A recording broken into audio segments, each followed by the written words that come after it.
Salutations musicales et bienvenue dans Connotation. Alors, pour commencer, est-ce que vous connaissez ça ?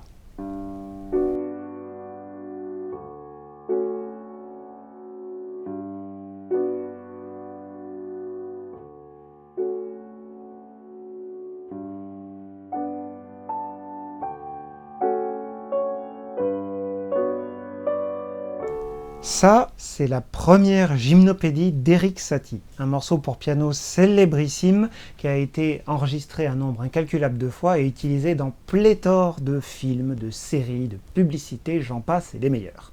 Ça a même été utilisé dans un des épisodes de Chroma de Karim Debache et son équipe. Franchement, je vous conseille vraiment d'aller jeter un coup d'œil, c'est absolument génial. Mais je digresse.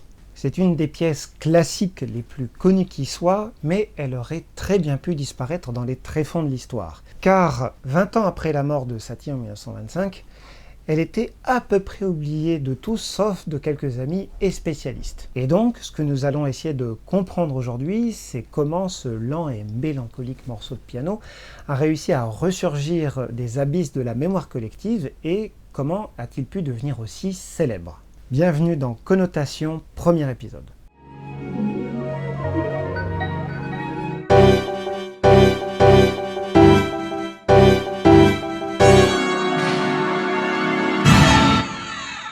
En 1887, Satie s'établit à Paris après s'être fait virer de l'armée. C'est une longue histoire, on en reparlera un de ces quatre. Pour se faire une place dans la vie artistique de l'époque, il décide d'aller au cabaret Le Chat Noir, un lieu très fermé et avant-gardiste. Et pour se faire admettre, il se présente comme Erik Satie, gymnopédiste. Mais se pose tout de suite la question, qu'est-ce que ça signifie au juste être gymnopédiste ?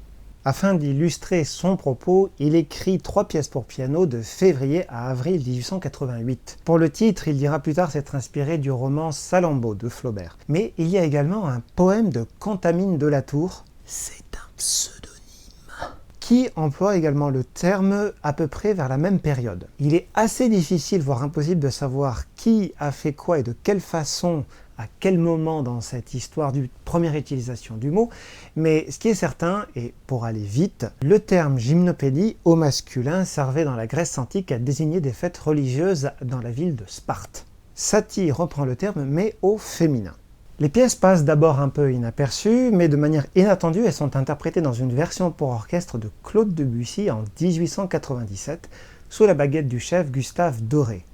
C'est une consécration pour Satie qui voit sa musique interprétée dans une salle de concert prestigieuse. Hélas, ce sera un succès sans lendemain et les pièces retombent très vite dans l'obscurité. Satie déménage à Arcueil et passe à toute autre chose.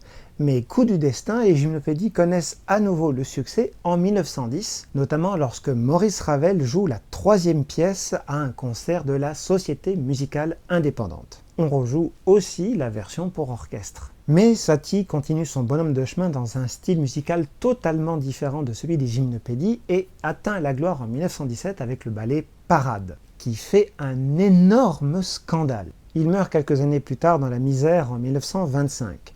Son nom sombre quelque peu dans l'oubli, à part pour quelques mélomanes spécialisés et un certain nombre de ses amis et connaissances qui se chargent de préserver et d'essayer de transmettre son héritage artistique.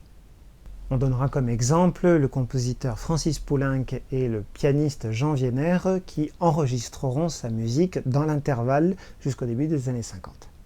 Mais environ 20 ans plus tard, le critique Virgil Thomson fait découvrir la musique de Satie au compositeur états-unien John Cage.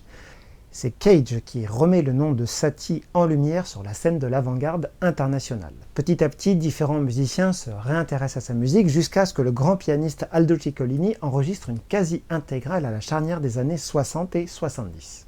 À la même période, plusieurs personnes, dont Ornella Volta, entament des travaux de recherche fouillés sur la vie et l'œuvre du compositeur, publient des livres, organisent des conférences et des expositions. Satie redevient un sujet d'intérêt pour la communauté musicale dans son ensemble et pour le grand public en général.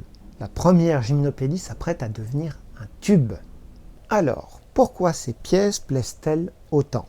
D'abord, ces pièces ont une couleur spécifique, notamment grâce au choix que Satie fait en matière d'accords. En particulier, l'usage des accords de septième.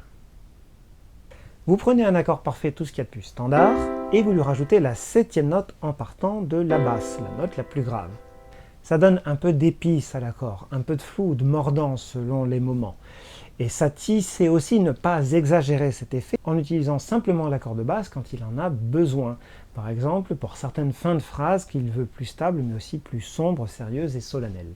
Il s'inspire aussi plus globalement des musiques anciennes, en particulier le chant grégorien, notamment dans certains enchaînements d'accords, qui sont tout à fait différents de ce qu'on enseignait au conservatoire à la même époque. Par exemple, là où un professeur sérieux de conservatoire parisien aurait à l'époque fait un enchaînement comme ça,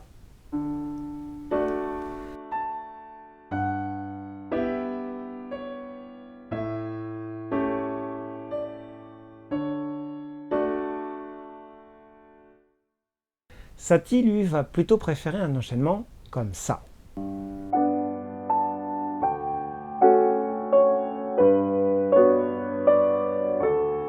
Qui plus est, Satie s'inspire du chant grégorien pour ses courbes mélodiques. Mais surtout, Satie fait volontairement simple et dépouillé. Lenteur générale, rythme simple et régulier, phrases clairement découpées et répétitions constantes. Cela a au moins 3 conséquences. D'abord, les pièces sont assez simples techniquement et la plupart des pianistes amateurs peuvent les jouer sans trop de problèmes, ce qui a permis à beaucoup de gens de les interpréter. Ensuite, elles ont un caractère hypnotique, principalement à cause de la lenteur et de la régularité de ces rythmes berceurs. Enfin, la combinaison de tous ces éléments crée une ambiance extrêmement mystérieuse et forte. Et cela plaira notamment au cinéma. Vous voulez un certain sentiment de vague à l'âme, de nostalgie, voire de sensualité mystérieuse? Mettez une des gymnopédies, version pour piano si vous voulez quelque chose de plus épuré et intime, version pour orchestre si vous voulez quelque chose de plus expressif et coloré. Cela a conduit d'abord une petite minorité d'aficionados à défendre ces pièces, mais petit à petit, le nombre de personnes qui les ont entendues, qui les ont essayées, a grandi et chacune de ces pièces a réussi à les toucher de manière profonde et durable.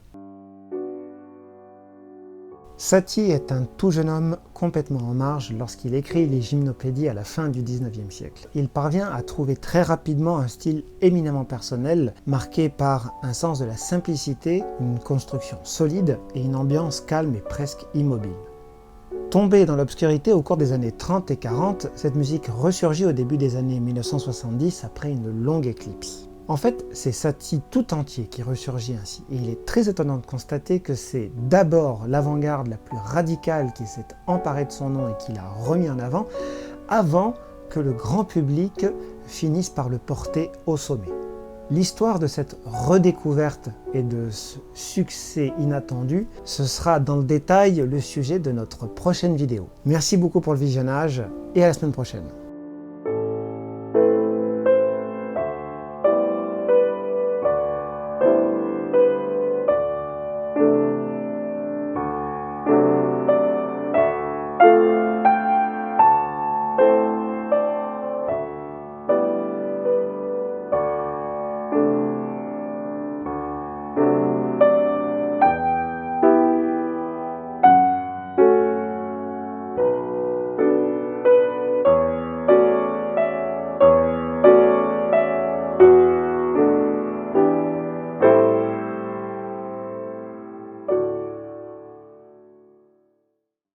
Et c'est un avion. C'est pas croyable.